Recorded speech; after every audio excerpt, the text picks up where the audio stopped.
Hello, everybody, and welcome back to the Women's Football Show. I'm Lily Saunders. Today, I'm joined by the wonderful Kathryn Batte. Kathryn is a women's football reporter for the Telegraph, but has also previously worked with the Daily Mail and the Liverpool Echo. So, a wealth of journalism experience here for us today. Thank you so much for coming on the show today, Kathryn. No, it's a pleasure to be here, and sometimes I forget I used to work at the Liverpool Echo because that feels like so long ago. So when you mention that, I was like, oh yeah, I did used to work for them very briefly. Well, we all start somewhere, don't we? This is, I suppose, this will be on my LinkedIn profile too. So yeah, we'll get into a little bit about your career later on in the show. Firstly, just a reminder to the viewers about our fantastic website www.forfoxsake.news. You can subscribe for £5 a month or £50 for the year, and it's a fantastic way to get lots of exclusive insight into all things Leicester City, and with a dedicated page to the women's team. So be sure to head on over to foxsake.news to get yourself signed up, and we'll be sending all the brilliant articles your way. Now, I want to start quickly by obviously saying we didn't have a match against Arsenal this weekend. They won their Champions Cup final. So that will be rescheduled. So probably a good thing for Leicester, Kathryn, in the sense that they came off of a disappointing loss against West Ham. And sort of it gives them an extra week to rebuild and really focus on gelling as a team, because they've had quite a few new signings in the January window, as we've mentioned a lot previously on the show. So do you think this will be a good opportunity for them to really kind of gel and get some cohesion before the Man United fixture? Yeah, I mean they've had an extra week to prepare for it, a little bit more time than Man United, and I think if they had played Arsenal last week, it probably wasn't a great time to play Arsenal off the back of a win against Chelsea. They're probably in quite confident mood, so maybe kind of delaying that until later in the season isn't the worst thing in the world. I know football players, they always say when they lose a game they want to kind of get straight back out there and go again. So there's maybe that angle of it a little bit, but yeah, I think having an extra week when you've got new players in, new signings, having more time on the training ground is never a bad thing. I totally agree. And we've actually had some more positive news today from Rick Passmore in terms of injury updates, which I'm sure the viewers will find encouraging.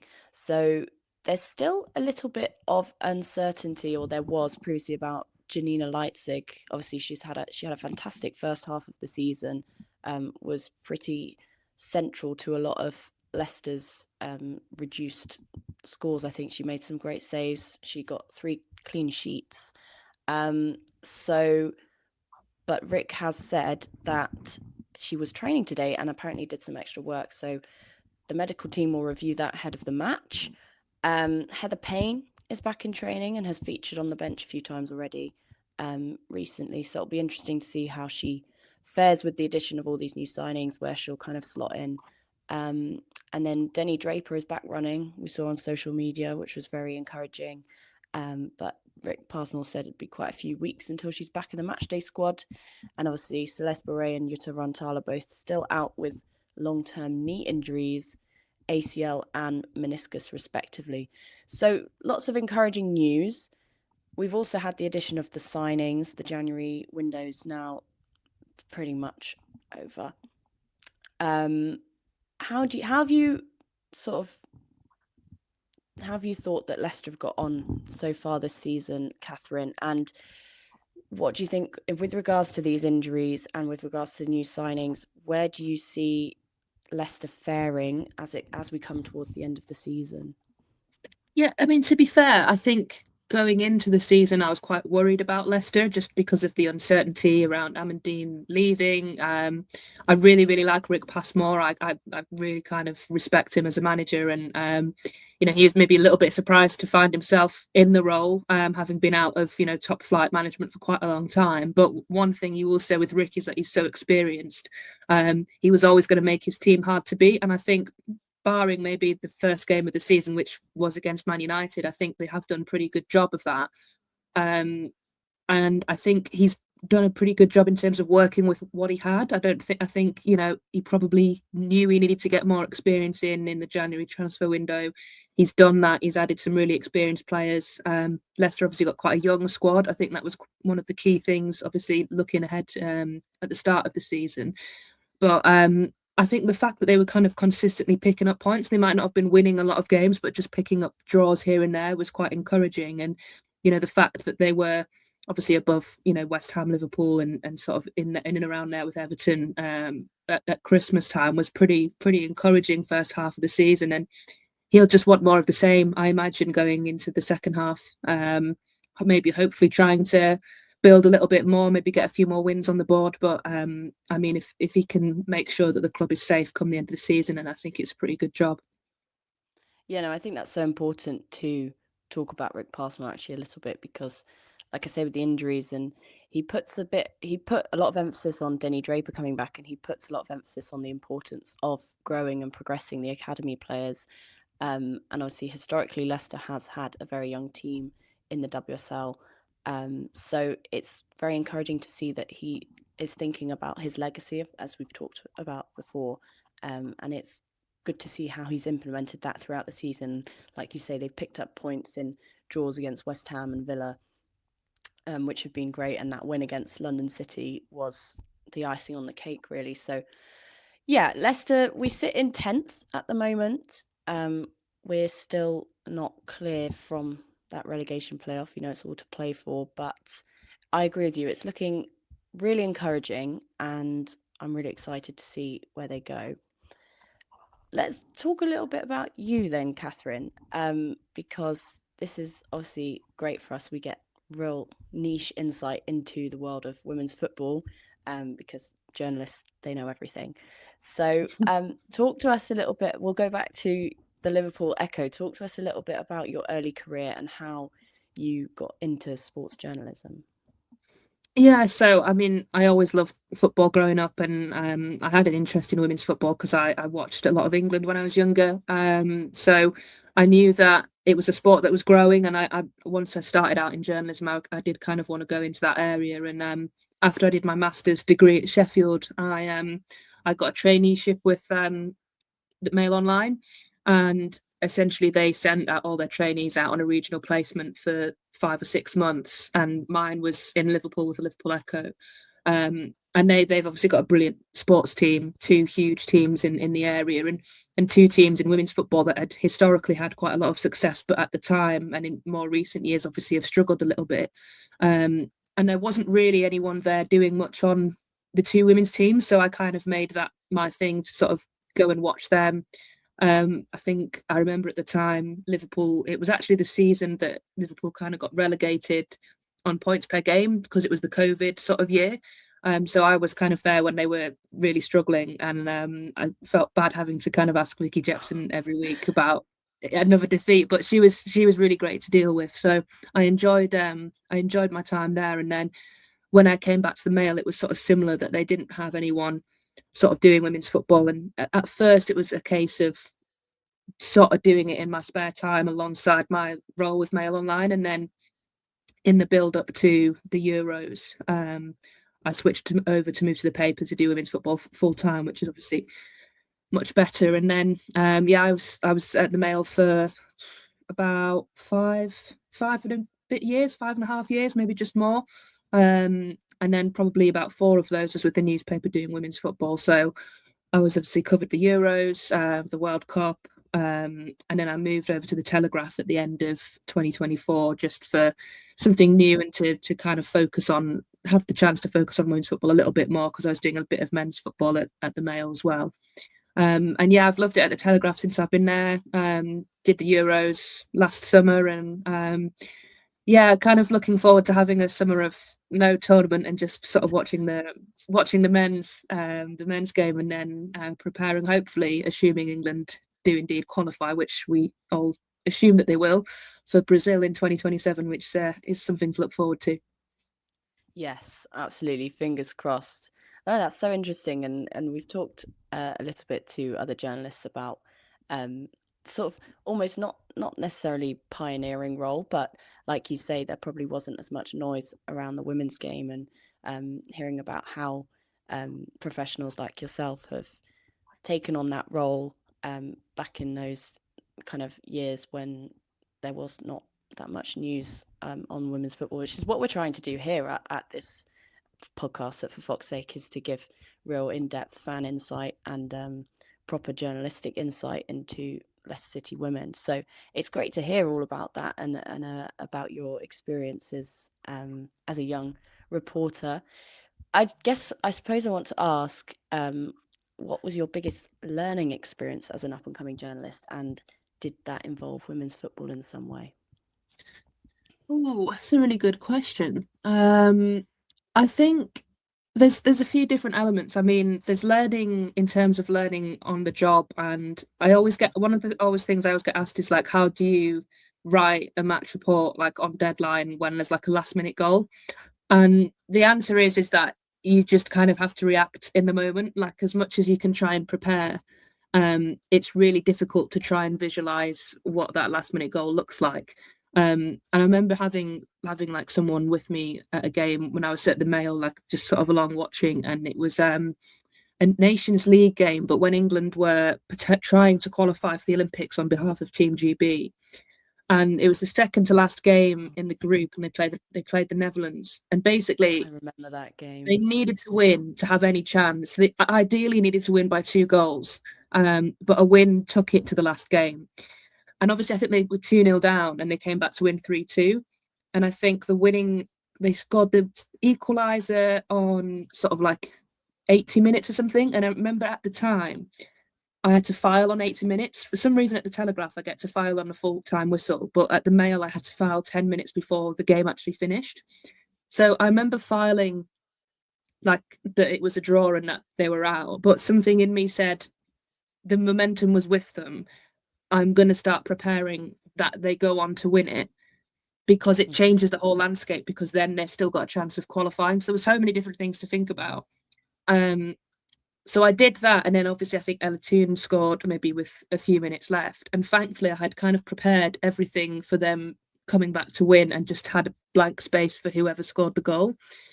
And that kind of doing that, for some reason, I decided to do it, helped me so much during the Euros just gone, when we had multiple last minute goals. The worst of which was the Adjumang one. I say the worst for me, the best for everyone else, but the worst for like a Yeah. journalist when you're trying to file on deadline. And England Yeah. have were going out, and then with about 3 seconds left, they're going to extra time, and you've still got to file that they've gone to extra time. So I remember having a report written that they were going out, and it's all kind of doom and gloom and miserable. But there was still that thing of what had happened in the Sweden game, where you sort of felt like they could come back. So again, I'd started to prepare like they've come back, and sort of left a gap for who scored the goal. And then the fact it was Adjumang just made it a little bit more special, because it was like the young player, and the teenage kind of striker, and that sort of, then you feel like you've got to put a bit more spin on it. But actually you realize that it doesn't, the first like edition copy doesn't really matter, as long as you file it and it's accurate.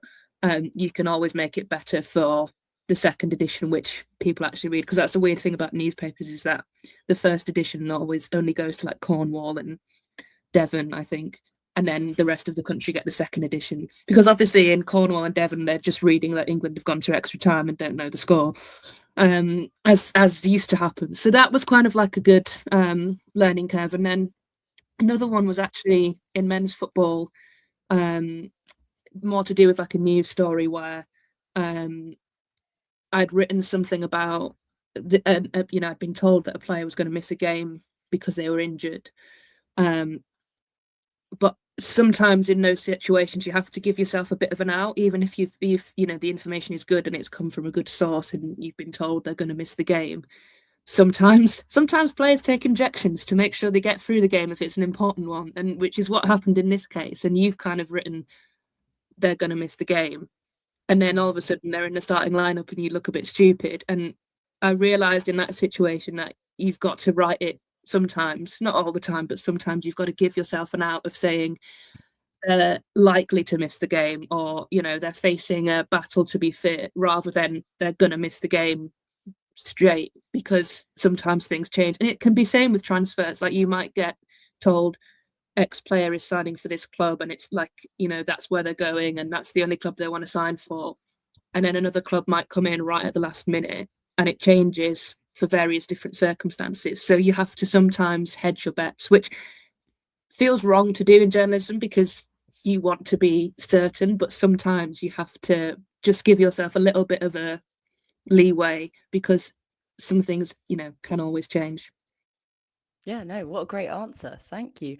My next question was actually going to be, what was your most memorable experience, like writing on women's football? But I'm going to change it to the WSL, because I think it would be quite cool to have some insight into that. Because a lot of our previous guests have talked about the Euros, and as amazing and as fantastic as those were, I'm sure that was probably your favourite memory in general football. I know it would have been mine if I was there. But any particular WSL moments that stick out to you, or perhaps kind of League Cup, FA Cup moments?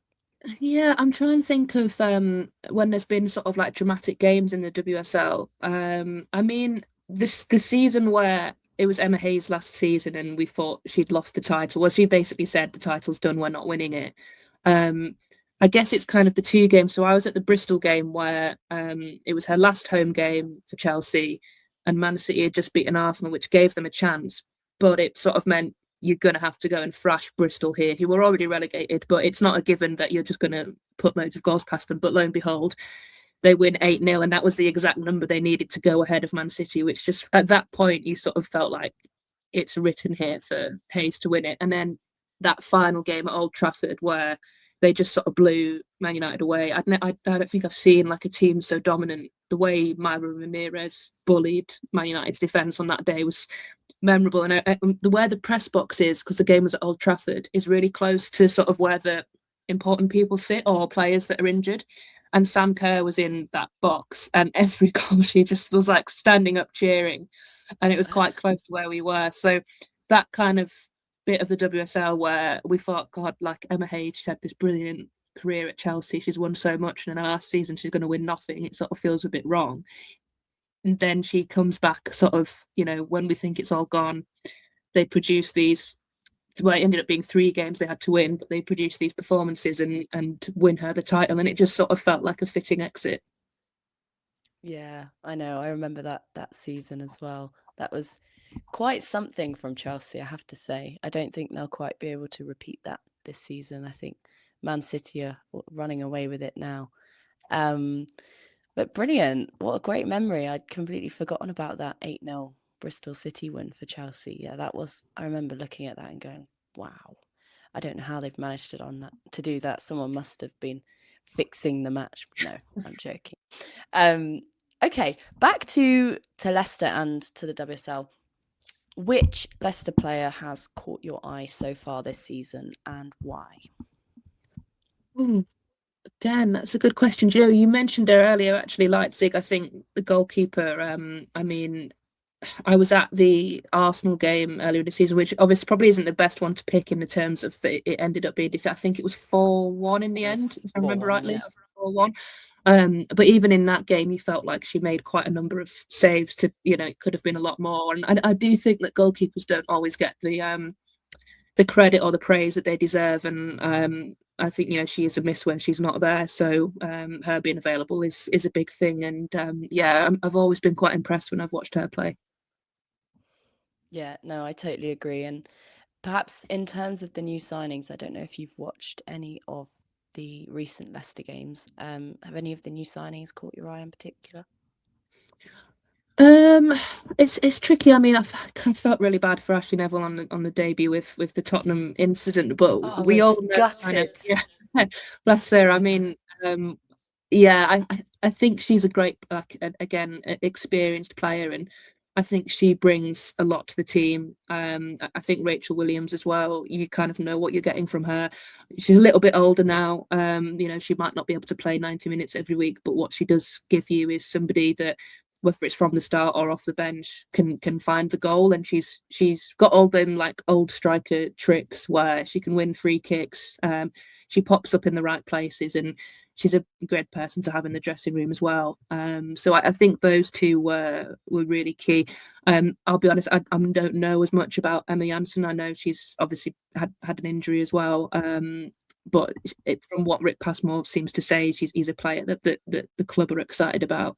Um, and then Elise Lehman was the sort of rogue one that I don't think anyone really saw coming. No. Again, experienced player in the WSL. She's had a lot of experiences abroad. She does bring something. I don't know if she's going to bring a bucket load of goals, but she adds. She definitely adds to the team. So I do think the club's had quite a good transfer window in January in terms of probably what they needed to adding that experience, which maybe they didn't have in the first half of the season. Yeah, I think Alicia Lehman was probably the most surprising one.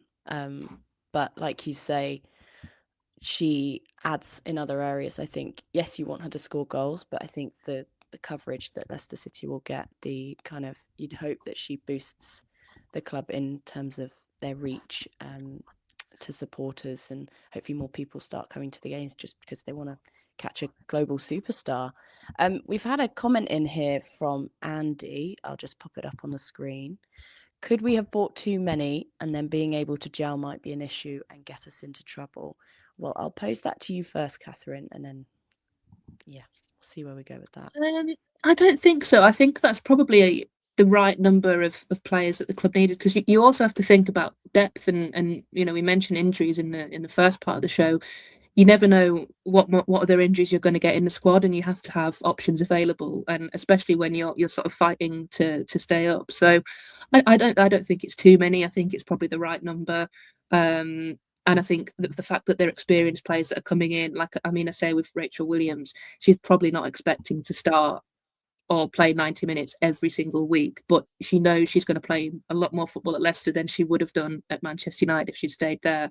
I think it's probably about the right number for a team. For a team like Leicester, in terms of what they needed to bring in, so I think transfer window is pretty successful. I agree with you. I think Leicester was sort of barely holding on in terms of injury once it got to December.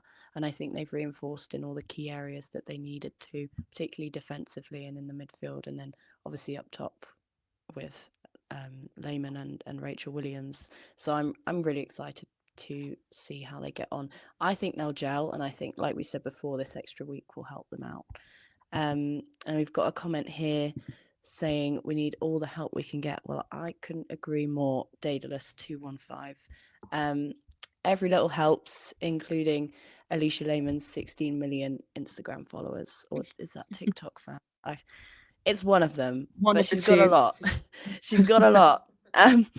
Okay, let's move on to the Man United fixture because I'm quite excited about this one. I think Man United are always a really interesting team to play. You never quite know what they're going to bring. Um, so, yeah, where do you think, Kathryn, that who do you think Leicester need to look out for? Um, and perhaps tactically, what do they need to make sure that they're aware of for this match? Yeah, I do think Man United seem to be in quite a good run of form.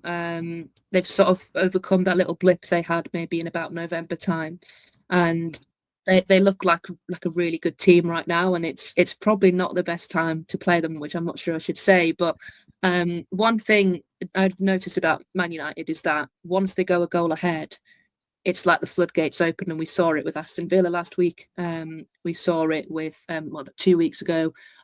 We saw it when they played Everton earlier in the season. I think Everton had sort of hold on, and then as soon as Man United went ahead, more goals came.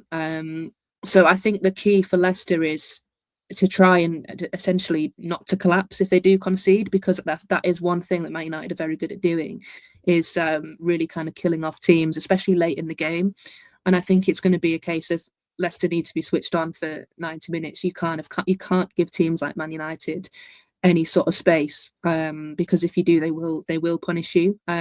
I think Rolfo at the minute looks like she's in good form. It's interesting with Man United because they switch it around. It's hard to know who's going to start because sometimes Rolfo comes off the bench, sometimes she's in the starting 11, and I actually think she's probably been more effective off the bench as well. Melvin Mallard obviously having a very good season as well. And we've not seen quite as much of Schüller, but obviously again another attacking option there.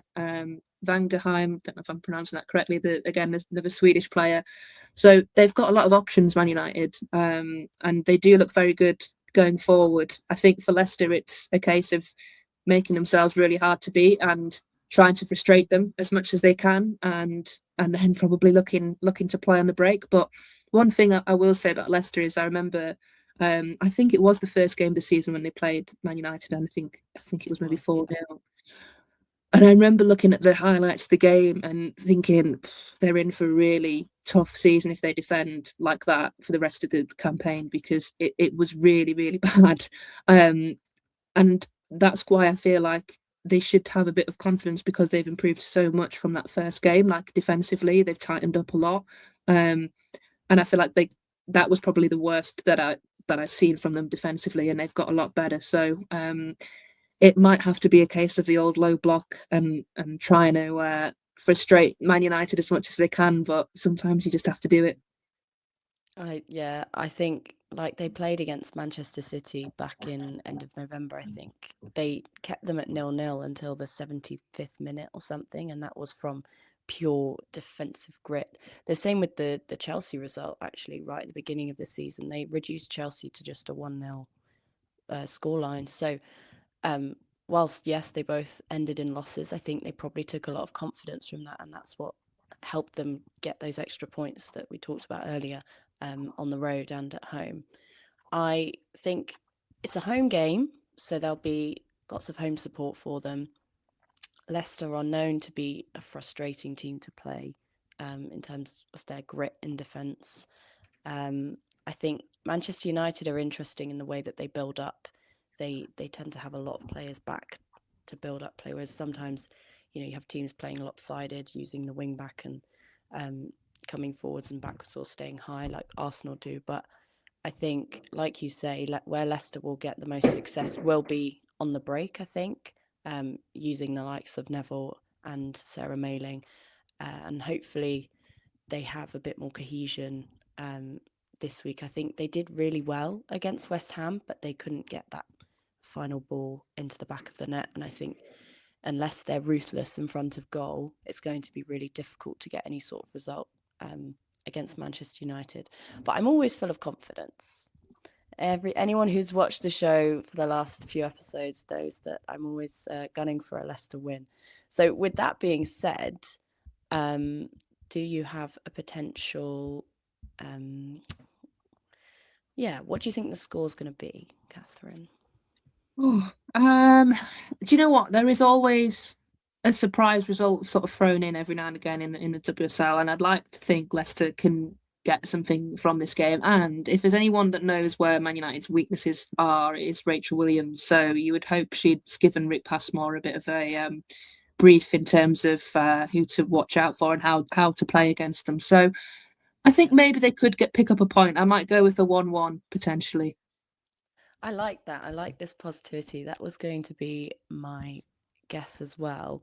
Um, or actually, maybe I'll go 0-0, only because of what you said about if Manchester United score, they tend to open the floodgates. So I think if Leicester can keep them to a really frustrating 0-0 draw and pick up a really important point, I think that will be a job well done. Obviously, every team always wants to win. We want Leicester to win, but I think with considering the run of form that Man United are on, I think that's probably a more likely result. I just had a comment here from our very own Pete Selby. I was impressed with Leicester City women's performance against the Hammers. Just the lack of a cutting edge up front cost City. Looked a penalty from where I was before West Ham scored their second. I agree, Pete. I think we need more consistency from the likes of Shannon O'Brien. I was really impressed with Naomi Mouchon when she came on. I think she really does add an extra dimension. So I think she'll have given Rick Passmore a bit of a headache in terms of selection, hopefully. And then, yeah, we've got some firepower coming off the bench now with Rachel Williams. She'll be looking to get a result against her former club.